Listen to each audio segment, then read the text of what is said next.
My name is Elowen Pierce. I am 32 years old, and I still remember how every sound in the conference room seemed to amplify when my boss Nathaniel pointed at me. Everyone here is valuable to this company, except the failure in marketing. The declaration hung between us like a physical presence while 30 colleagues turned to stare. Their laughter bubbled up, some nervous, others genuinely amused. Each chuckle another needle under my skin. 5 years I'd given to this company. 5 years of arriving before the morning light touched the windows and leaving when security did their final rounds.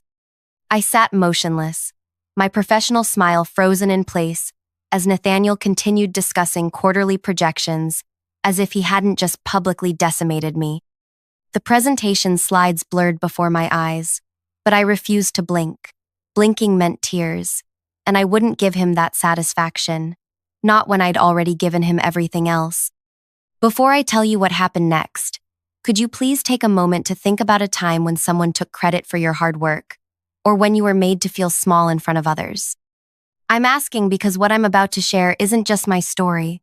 It's about what happens when people underestimate those they step on to climb higher. What you're about to hear changed not just my career, but my understanding of power itself. I never planned to work at Altitude Marketing Solutions. Fresh out of business school with a marketing degree and ambitious dreams, I'd aimed for the creative agencies downtown. But when the economy took a downward turn, I grabbed the first offer that came my way, a junior marketing position at a mid-sized firm with a decent client roster and promises of growth. My first impression of Nathaniel Crawford wasn't negative. As the marketing director, he had an easy confidence that bordered on charm. He wore tailored suits, quoted business books in meetings, and had an impressive way of making CEOs feel understood. "We're building something special here," he told me during my interview, leaning forward with practiced sincerity. "I need people who understand that success comes from sacrifice." I believed him. So much that for the first 2 years, I accepted every assignment, volunteered for weekend work, and crafted presentations he would deliver without mentioning my contribution. "You'll get your time," he'd say, patting my shoulder as he walked away with my research notes. This is how careers are built. The truth revealed itself slowly. First came the client meeting where I noticed Nathaniel presenting my strategy word for word, including the personal anecdote I'd written as an icebreaker. Then the company newsletter highlighting his innovative approach that I'd spent 3 weeks developing. But the real awakening came during the Westridge project. Westridge Technologies was a potential client that could double our annual revenue. Their CFO, Imogen Halsey, was notoriously difficult to impress. For months, Nathaniel had tried to secure a meeting without success. "It's impossible," he complained during a staff meeting. "They don't return calls and their gatekeepers are impenetrable." That evening, I stayed late, researching Imogen. I discovered she volunteered at a literacy program near our office. The next week, I signed up as a volunteer too. We sorted books side by side for 3 hours before business came up naturally in conversation. "You're with Altitude?" she asked, surprised. "Your firm has been persistent." "We believe in what you're building," I said simply. "But I understand if we're not the right fit." She studied me. "Your director, Crawford. He's quite confident in your pitch emails." "Confidence has its place," I answered carefully, "but I prefer listening first." 2 days later, Imogen requested a meeting, specifically asking that I attend. When I told Nathaniel, his face brightened with triumph. "I knew persistence would pay off," he said, already mentally counting the commission. "I'll handle the presentation. You can take notes." The meeting went brilliantly because Imogen directed her questions to me. Whenever Nathaniel tried to dominate, she politely redirected. By the end, she requested that I be her direct contact. Nathaniel agreed enthusiastically in the room. In the elevator afterward, his demeanor changed. "What did you do?" he demanded. "How do you know her?" I explained about the volunteer work. That's practically stalking," he sputtered. "It's unprofessional." "It's relationship building," I corrected, and it worked. The next day, Nathaniel informed me that, after consideration, he would remain Westridge's primary contact. "It makes more sense hierarchically," he explained. "You understand." I did understand. I understood perfectly. That night, I made a decision. I created a separate contact list, my personal email, my cell phone number, and began quietly providing it to key clients. For after-hours emergencies, I explained, sometimes approvals can't wait for morning. They were grateful, and they used it, not just for emergencies, but for questions, concerns, weekend thoughts, and middle-of-the-night worries. Over the next 3 years, I built a shadow network of relationships. When clients called the office, they worked with Nathaniel. When they needed actual solutions, they texted me. I answered emails at midnight, delivered last-minute changes before dawn, and remembered their children's names and school achievements. To Nathaniel and upper management, I was the adequate but unexceptional marketing coordinator who handled administrative tasks. To our clients, I was the indispensable problem solver who made their lives easier. The company systems showed Nathaniel as the account manager for our top 20 clients. Reality told a different story. 17 of those clients had my personal phone number on speed dial. 15 had never spoken to Nathaniel without me present in over a year. 12 had explicitly told me they worked with Altitude because of my service. All while Nathaniel received performance bonuses for exceptional client retention. I wasn't the only victim of his credit stealing. My colleague Dario created an award-winning campaign that Nathaniel presented as his brainchild at an industry conference. Priya developed a digital analytics system that Nathaniel showcased to the board as evidence of his technical innovation. Vihan's crisis management strategy for a difficult client became another chapter in Appling's system, Nathaniel's self-mythology. We commiserated after hours, these talented people whose work fueled someone else's reputation. But we needed our jobs, needed the references, needed the health insurance and steady paychecks. So we endured. Until that quarterly meeting. The humiliation wasn't random. Earlier that week, we had lost a potential client, the only presentation I hadn't helped Nathaniel prepare because I was managing a crisis for our largest account. The potential client had asked technical questions Nathaniel couldn't answer. Rather than admit his knowledge gap, he'd made promises our team couldn't fulfill. When I learned about these promises, I sent a private email suggesting we clarify our capabilities before contracts were signed. The client ultimately went with a competitor, citing concerns about transparency. Nathaniel needed a scapegoat. I became the failure in marketing. As my colleagues' laughter faded and Nathaniel continued his presentation, something crystallized within me. Not rage, something colder and more focused. I reached into my bag and removed a slim blue folder I'd prepared months earlier, never quite believing I would use it. Inside was evidence of what I actually contributed. Emails from clients praising my work, texts requesting my help specifically, and most damning written statements from our top accounts confirming they worked with Altitude because of their relationship with me. I rose slowly, interrupting Nathaniel mid-sentence. The room quieted as I walked to the front, placed the folder precisely in the center of the conference table and said, "For the board's review." Then I walked out. My hands trembled as I gathered my personal items.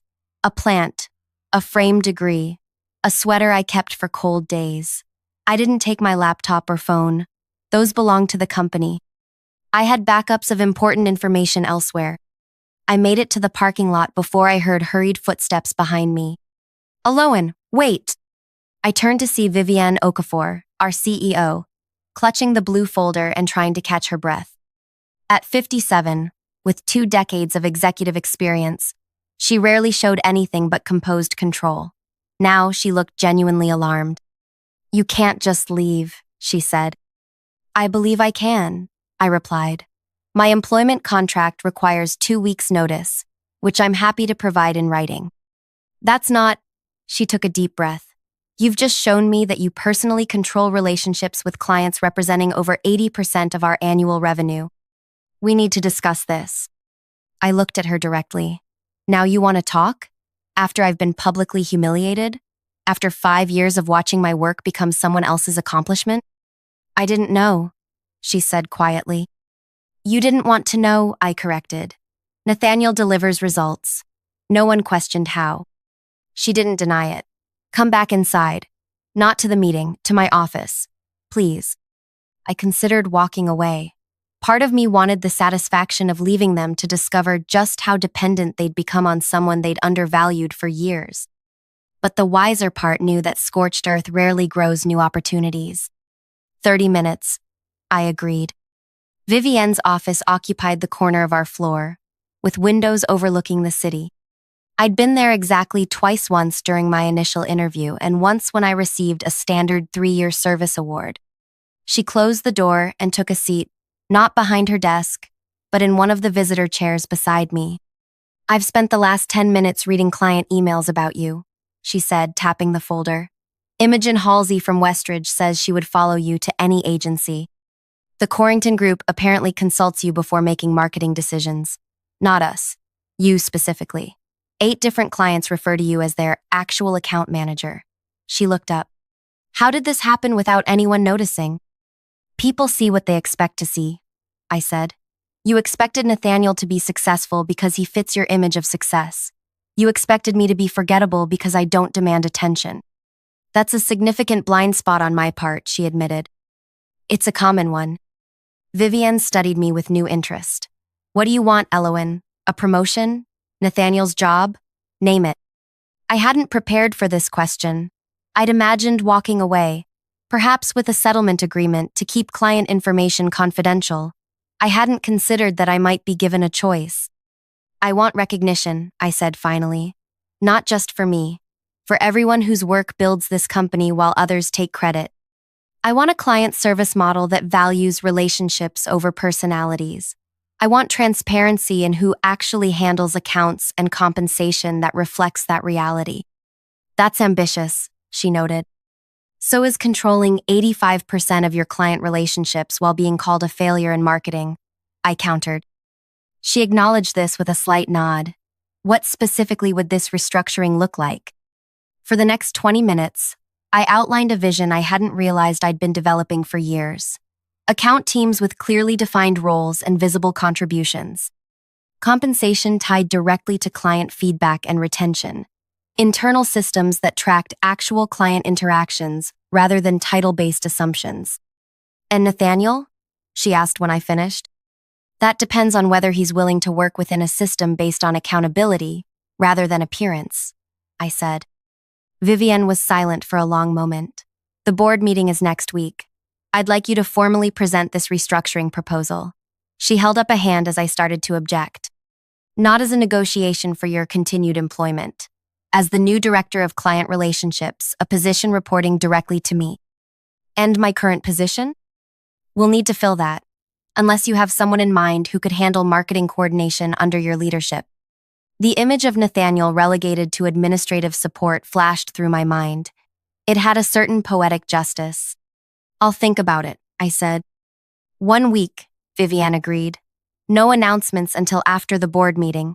In the meantime, she hesitated. How do we handle the situation downstairs? I considered this. Tell them I've taken the rest of the day for personal reasons. Nothing more until decisions are finalized. She stood, extending her hand. Thank you for not simply walking away, Elowen. It would have been justified but devastating for the company. I shook her hand. I'm not doing it for the company. I'm doing it for the people who deserve better. Walking out of the building for the second time that day felt different. The weight of decision now rested with me, not with those who had underestimated me for years.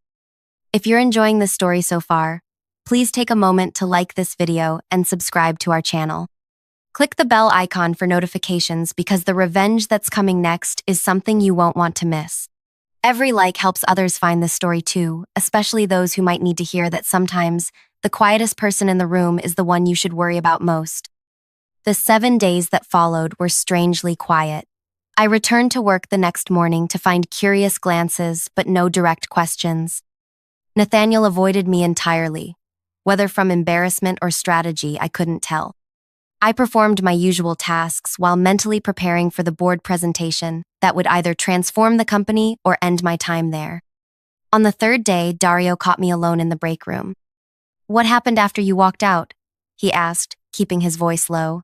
Everyone's talking, but nobody knows anything. Nothing's decided yet, I answered truthfully. He studied me for a moment. Whatever you're planning, I'm with you. We all are.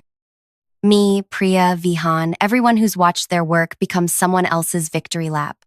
His support touched me more than I expected. Thank you. That means more than you know. At home each night, I refined my presentation, anticipating every possible objection. I created financial projections showing how my proposed restructuring would increase retention rates and expand existing accounts. I documented case studies of similar models in other industries. I prepared responses to the inevitable concerns about disrupting established client relationships. But my most important preparation had nothing to do with slideshows or spreadsheets. It involved personal calls to our top 15 clients, explaining that changes might be coming and gauging their reactions. Without exception, they expressed the same sentiment. They wanted to continue working with me, regardless of my title or the company structure. The night before the board meeting, Vivienne called me. "Are you ready?" she asked without preamble. "Yes," I said simply. "Nathaniel requested to make a counter-presentation," she informed me. I approved it. My stomach tightened.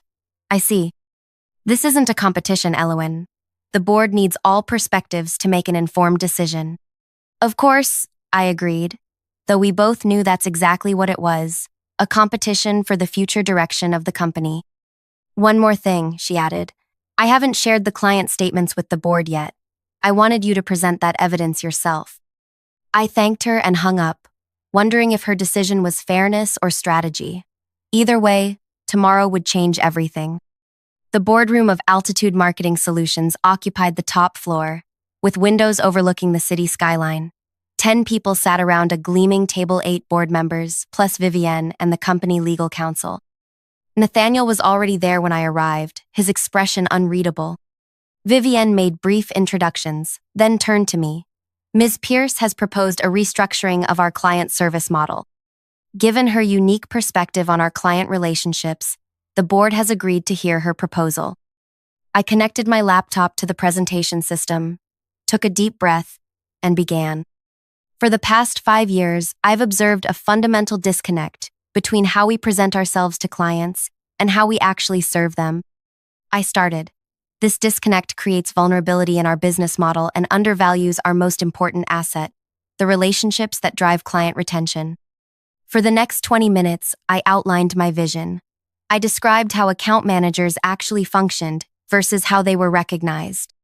I presented data showing correlation between client satisfaction and their access to consistent support personnel regardless of those personnel's titles. I demonstrated how our current system created bottlenecks, miscommunication, and unnecessary hierarchy.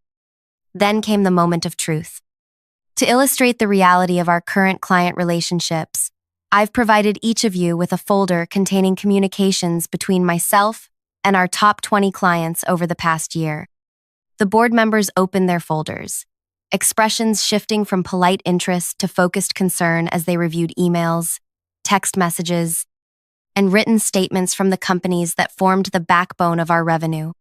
"As you can see," I continued, "these clients believe they're working with me as their primary contact, despite our internal systems listing others in that role. This isn't about individual achievement. It's about acknowledging the actual relationships that drive our business and restructuring to strengthen rather than obscure them." When I finished, the silence felt electric. Board Chairman Elias Montgomery was the first to speak. "This is enlightening," he said carefully, "and concerning. Mr. Crawford, your response?" Nathaniel stood smoothly, adjusting his tie. His presentation showed remarkable adaptation. He'd clearly prepared for a different conversation, but had adjusted his approach after hearing mine. "Ms. Pierce raises valid points about our client service model," he began, surprising me with his apparent agreement. However, her interpretation overlooks key factors. He clicked to his first slide, a chart showing client acquisition rates. "While relationship management is important, acquisition drives growth. Our current structure allows specialized roles, visionaries who bring clients in, and support staff who maintain day-to-day communication." The distinction wasn't subtle. In his framework, he was the visionary, and I was merely support staff. "Furthermore," he continued, "restructuring creates unnecessary risk. Clients value stability." They appreciate knowing a director oversees their account, even if they sometimes communicate with coordinators for routine matters. His presentation continued in this vein, acknowledging my points while reframing them to preserve the hierarchy that benefited him. It was skillfully done, and I could see several board members nodding along. When he finished, Chairman Montgomery thanked us both and asked us to wait outside while the board deliberated. In the hallway, Nathaniel and I stood awkwardly distanced from each other. "Nothing personal," he said after a minute of silence. "This is business." I looked at him directly. "Everything about business is personal, Nathaniel. That's what you never understood." Before he could respond, we were called back in.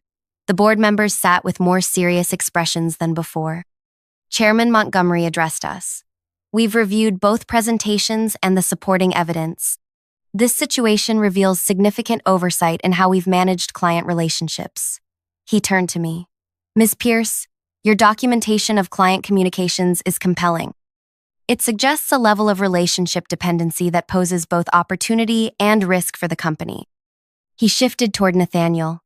"Mr. Crawford, your points about stability and specialized roles have merit, but cannot outweigh the reality of who our clients actually trust with their business." Vivienne took over. "The board has approved a modified version of Ms. Pierce's restructuring proposal, effective immediately. We'll create a new client relationship department under Elowen's direction, with transparent attribution of account responsibilities and compensation adjusted accordingly." I maintained my professional composure, but inside, validation surged through me. "Additionally," she continued, "we're implementing a full audit of all client accounts to accurately document who manages each relationship. This will require a temporary reassignment of some personnel until the audit is complete." She turned to Nathaniel. "Mr. Crawford, your experience in presentation and acquisition remains valuable. You'll transition to new business development, focusing exclusively on bringing in new clients. Once acquired, these accounts will transition to the client relationship department for ongoing management." The demotion was tactfully presented but unmistakable. Nathaniel would no longer control existing accounts or take credit for others' relationship management. His face remained impassive, but a muscle twitched near his jaw. "The board expects full cooperation during this transition," Chairman Montgomery added, his tone making clear this wasn't a request. "We'll reconvene in 90 days to assess progress." Outside the boardroom, Vivienne pulled me aside. "We need to announce this today. The whole company should hear it directly from leadership rather than through gossip." 2 hours later, the entire staff gathered in our largest conference room. Curiosity and tension filled the air company-wide meetings. Without prior notice usually meant layoffs or major announcements. Vivienne explained the restructuring with practiced executive clarity, presenting it as strategic evolution rather than correction of a flawed system. When she introduced me as the new director of client relationships, surprised murmurs spread through the room. "Additionally," she continued, "we're establishing a team structure that properly recognizes contributions to client retention. Dario Espinoza will lead creative services. Priya Nayak will head analytics and reporting. Vihan Mehta will direct crisis management." My colleagues' faces transformed with stunned recognition. All the people whose work had been claimed by others were suddenly being elevated. Across the room, Nathaniel sat with a rigid smile, his new title noticeably absent from the announcement. Vivienne concluded with practiced optimism about our future, then opened the floor for questions. The first came from Lena in accounting. "What happens to current account assignments?" she asked. "Excellent question," Vivienne replied. "Over the next 2 weeks, Ms. Pierce will conduct a comprehensive review of all client relationships to determine who actually maintains each account. Staff will be reassigned based on documented client interaction, not previous title." Another hand rose Jorge from the design team. "Will compensation models change to reflect the new structure?" "Yes," I answered, stepping forward. "Those who maintain client relationships will receive appropriate compensation for that responsibility, regardless of seniority or previous arrangements." The implications rippled through the room. Those who had done the work would finally be recognized and rewarded for it. Those who had claimed credit would lose both status and financial benefit. As the meeting dispersed, I felt the weight of 30 different reactions. Some colleagues approached with congratulations. Others observed cautiously from a distance, calculating how these changes might affect them. Nathaniel disappeared immediately. The transformation that followed wasn't easy. Restructuring never is, especially when it challenges established power dynamics. The first week brought resistance from those who benefited from the old system. 2 senior managers threatened to quit rather than have their actual client contributions evaluated. One followed through. The other reconsidered when a major client specifically requested to continue working with his junior associate instead of him. Dario, Priya, and Vihan embraced their new leadership roles with a mixture of excitement and trepidation. During our first department heads meeting, Priya voiced what they were all feeling.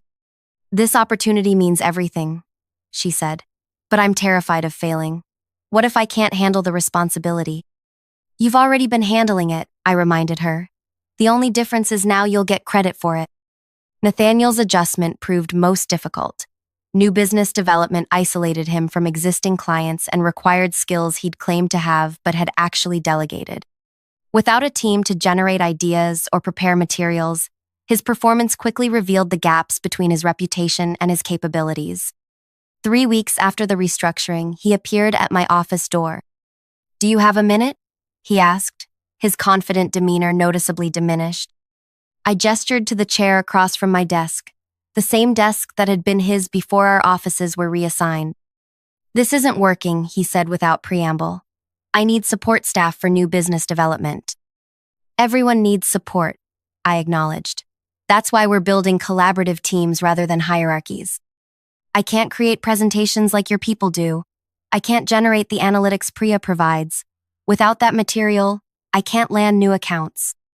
I studied him, recognizing the unfamiliar territory he found himself in, actually needing to acknowledge others' value. "You're right," I said. "No one person can do everything this business requires. That's the entire point of our restructuring." "So, you'll assign someone to prepare my materials?" "No, but I'll have our teams collaborate with you, with proper credit for their contributions. You bring valuable skills in presentation and relationship initiation. We need those skills, just as you need the support of people with different talents." He seemed about to argue, then deflated slightly. "Fine. When can we start?" "We already have. Check your email. You're included in tomorrow's creative brief for the laden pitch. Your role is clearly defined, as is everyone else's." After he left, I sat quietly, absorbing the reality of our reversed positions. There was satisfaction in it, certainly, but something else too, the recognition that true success would come not from his diminishment, but from creating a system where everyone's contributions were valued appropriately. The client audit confirmed what I already knew. Most of our major accounts maintained relationships with staff members who received little recognition for their role. We restructured accordingly, with compensation adjustments that caused our CFO visible distress, until I demonstrated how improved retention rates would offset the increased costs. 2 months into the new structure, results began speaking for themselves. Client satisfaction scores increased by 22%. Staff turnover dropped dramatically. 3 clients who had been considering other agencies recommitted to extended contracts. Most surprisingly, after his initial struggle, Nathaniel began finding his proper place. Without the pressure to appear omniscient, he focused on the relationship initiation he actually excelled at. His first successful acquisition under the new system was noteworthy not for its size but for his acknowledgement of the team that helped secure it. "I couldn't have done this without Dario's creative direction and Priya's market analysis," he said during the announcement, words I never expected to hear from him. At the 90-day board review, Vivienne presented numbers that exceeded even my optimistic projections. Chairman Montgomery nodded with satisfaction. "It appears transparency suits us," he remarked. "The question now is sustainability. Can this model continue to function as we grow?" "That's our next challenge." I agreed. "We're documenting every process and relationship dynamic to create scalable systems. The core principle remains the same, recognizing the actual work rather than the perception of work." "And what about you, Miss Pierce?" another board member asked. "Are you satisfied with the outcome of your initiative?" The question gave me pause. Was I satisfied? The restructuring had given me the recognition and authority I'd earned. It had elevated deserving colleagues and created a more equitable system. But satisfaction implied an endpoint, and I was just beginning. I'm encouraged, I answered carefully. But true success isn't measured in 90 days. It's measured in the culture we create going forward. Later that evening, as I was preparing to leave, Vivienne stopped by my office. The board is impressed, she said, particularly with how you've handled Nathaniel. They expected you to push him out. That was never my goal, I replied. Removing him wouldn't solve the underlying problem. She leaned against the doorframe. No, but it might have felt satisfying. I smiled slightly. More satisfying is watching him learn to succeed within a fair system rather than at others' expense. That's unusually gracious. It's practical. Grudges take energy I'd rather invest elsewhere. She nodded thoughtfully. We're expanding next quarter, opening the West Coast office we've discussed for years. I'd like you to oversee the client transition. That's a significant responsibility. One you've earned through demonstrated competence, not office politics. She straightened. Consider it officially offered. After she left, I sat at my desk, the desk that had once symbolized everything I couldn't access, and reflected on how thoroughly circumstances had changed. The journey from invisible contributor to recognized leader hadn't followed any path I'd imagined. The transformation hadn't come through a dramatic confrontation or public humiliation of those who had undervalued me. It had come through simply revealing the truth and creating a system where truth mattered. 6 months after that fateful quarterly meeting, I stood at the podium during our annual company gathering, preparing to announce our record growth numbers.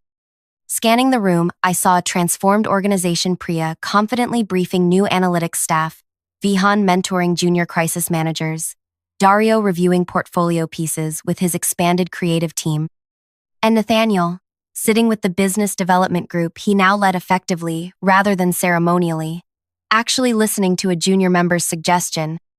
When Vivienne introduced me, the applause felt genuine rather than obligatory. I stepped to the microphone, took a breath, and began. 1 year ago, I sat in this room believing my contributions would never be recognized. Today, I stand here not because that belief was wrong, but because when recognition finally came, it revealed something important. Success isn't about individual achievement. It's about creating systems where everyone's contributions matter. I proceeded with the formal presentation, sharing growth figures and client retention statistics that demonstrated the effectiveness of our restructured approach. But the most significant metric wasn't on any slide. Our employee satisfaction has increased 58% since implementing transparent attribution and compensation. People stay when they're valued for their actual contributions rather than their ability to claim credit. Afterward, as conversations flowed around me, Nathaniel approached hesitantly. That was a good presentation, he said, the compliment clearly difficult for him. Thank you. He shifted uncomfortably. I've been meaning to say, the new structure works better than I expected. Coming from him, this was monumental admission. It works because everyone contributes what they're actually good at, I said, including you. He nodded, a flash of his old confidence returning. The Meridell account. We couldn't have landed it without the team approach. I make the introduction. Dario creates the visuals. Priya provides the analytics. And you structure the relationship management. Exactly. He started to walk away, then turned back. For what it's worth, I was wrong. About you being a failure in marketing. It wasn't quite an apology, but from Nathaniel, it was the closest I'd ever get. I nodded my acknowledgement, watching as he rejoined his team. Later that evening, I stood by the windows overlooking the city lights, contemplating the journey that had brought me here. A voice interrupted my thoughts. Quite a transformation, Vivienne said, joining me at the window. Both for the company and for you. Change was necessary, I replied. Yes, but change doesn't always happen so successfully. She turned to face me. The board has authorized a new executive position, Chief Client Officer. They'd like to offer it to you. I raised an eyebrow. Another promotion? Not just a promotion, a seat on the board itself. Policy, making authority beyond just implementation. The offer represented everything I'd once thought: unattainable recognition at the highest level, influence over company direction, equality with those who had once dismissed me. "I'll need to review the details," I said, maintaining professional composure despite the surge of validation I felt. "Of course." She handed me a folder. "Review it this weekend. We'll talk Monday." As she walked away, I opened the folder and saw the compensation figure triple my current salary, plus equity options and performance bonuses. Material recognition to match the professional acknowledgement. My phone buzzed with a text from Dario. "Heard the news from Vivienne. Celebration dinner tomorrow?" I smiled and replied affirmatively, then returned to watching the city lights. The greatest revenge against those who underestimate you isn't to destroy them. It's to create something so undeniably successful that they're forced to recognize their misjudgment, and then to include them in that success on fair terms. The company flourished not because I won and Nathaniel lost, but because we created a system where winning wasn't zero-sum, where credit went where it belonged, where value was measured by contribution rather than position. If you've ever been underestimated, overlooked, or had your work claimed by someone else, I hope this story resonates with you. The path to recognition isn't always confrontation. Sometimes it's about quietly documenting your value until the evidence becomes undeniable. It's about building authentic relationships that matter more than organizational charts. Have you experienced something similar in your workplace? Or found a way to claim recognition for your contributions? Share your story in the comments below. Your experience might be exactly what someone else needs to hear right now. Don't forget to subscribe for more real stories about workplace dynamics and professional growth, because sometimes the most powerful thing we can do is simply recognize ourselves, even when others don't.